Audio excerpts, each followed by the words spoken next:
This movie is basically Indiana Jones with even more kung fu and horror tropes, and I absolutely love it. Yo, what's going on, everyone? Welcome back to the channel. It's your boy Jingle, and today I have a double feature review for you guys of The Seventh Curse and Witch from Nepal. Now, these titles were both just restored by Vinegar Syndrome and released on Blu-ray as part of their Black Friday sale, and this has become one of my favorite pieces of physical media in my collection. These movies absolutely blew me away, especially The Seventh Curse. It's a 5-star movie for me, guys, so let's get into it. Now, these were both produced by Golden Harvest, who is one of Hong Kong's biggest producers of big budget films with titles ranging from martial arts to horror movies. And these two are crazy genre blending bonkers movies. They have elements of horror, action, fantasy, romance, and even more. So let's start off with The Seventh Curse. Now, this was released in October of 1986, and it was directed by Lam Nagai Kai, who is also known for the Ricky O, The Story of Ricky, which is a really well-known, like, crazy, gory kung fu movie. I've been wanting to see that forever, and I need to pick it up from 88 Films, so I hope I can grab that and do a review of that one for you guys in the future. Some other things I like about this movie, the soundtrack is so awesome. It's like this 80s retro video game tone, and it's really, really well done. And there's also some really well choreographed kung fu scenes throughout. Now, the main character's name is Dr. Yuen Chun Hap. Now, excuse me if I mispronounce these names, as I'm not Chinese, but he is basically Indiana Jones. He collects all kinds of artifacts on his travels, and he tells us a story about him going to Thailand to try to find a remedy for AIDS, and he meets this tribe girl named Bachu, and it turns out that she's going to be sacrificed to some kind of ancient deity called the Great Ancestor, and he tries to save her and ends up getting cursed with 7 blood hexes, and this is how the movie starts.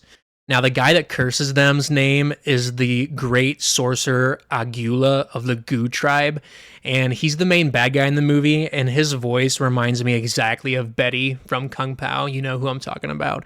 My name is Betty. That guy, and his voice is so funny. It adds a lot of comedic relief to the movie. Now, this isn't a horror movie by any means, in my opinion. It's more of a fantasy adventure, but there's a ton of amazing practical effects and gore that would make this any horror lover's dream. Now, during the flashback scene, we see the sorcerer's minion, which is called a blood ghost, and this thing absolutely blew me away. Look at that thing. It reminds me of a mini version of the Metaluna mutant from like the old classic horror movies, and it was so awesome, and it literally tears it up, literally.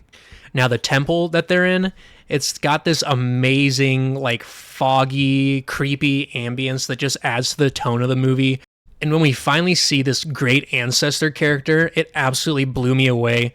He's like a practical puppet skeleton thing, and there's some amazing kung fu fighting scenes with it, and it's so funny, but it's so well choreographed, it looks so real. The monster practical effects in this movie are some of the best I've ever seen, and it's a blood-soaked gore fest of a fantasy adventure movie that you guys just have to see. It's became one of my favorite Hong Kong movies I've ever seen. It's a 5-star movie for me, guys. Another character in it that I really liked is the reporter. She's super funny, and she keeps bothering the doctor all throughout, and there's tons of sexual tension between them. You also meet another character called Black Dragon who travels with them. He's played by a guy named Dick Wei. And he's basically Rambo, but the Chinese version. It's super awesome. There's also a monster fight at the end that's absolutely amazing, and you guys have to see it to believe it. But overall, this movie was a 5-star movie for me. I'm going to watch it many more times and definitely get my mileage out of it. Now let's talk about Witch from Nepal. Now this was released in February of 1986, and it's of director Ching Su Ting. I think that's how you pronounce it.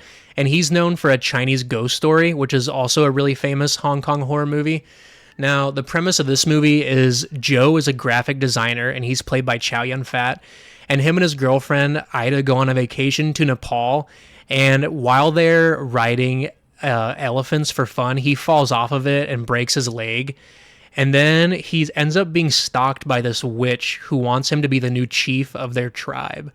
And she even goes as far to follow him back to China to stalk him while he's in the hospital, and she like sneaks in the room with him, and he thinks she's really gorgeous and he's super intrigued by her, and she basically helps him unlock his powers. He has some hidden powers like telekinetic powers.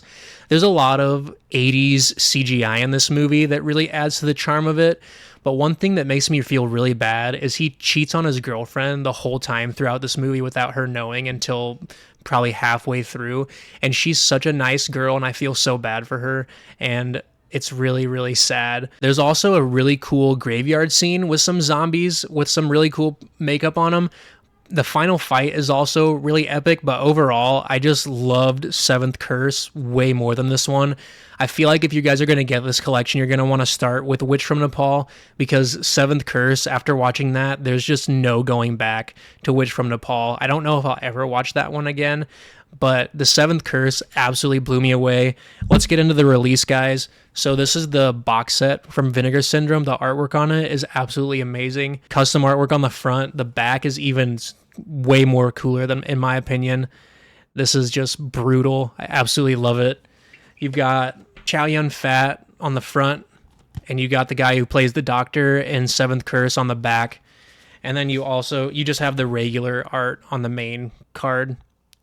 There's a lot of special features in this. I'm not going to go over them all. I didn't really get to them. Hopefully I can get to them sometime the next time I watch this movie. But overall, guys, this movie blew me away. The Seventh Curse is totally worth grabbing this box set alone. So yeah, if you haven't seen it, pick it up and check it out. That's all I got for you guys today. Peace.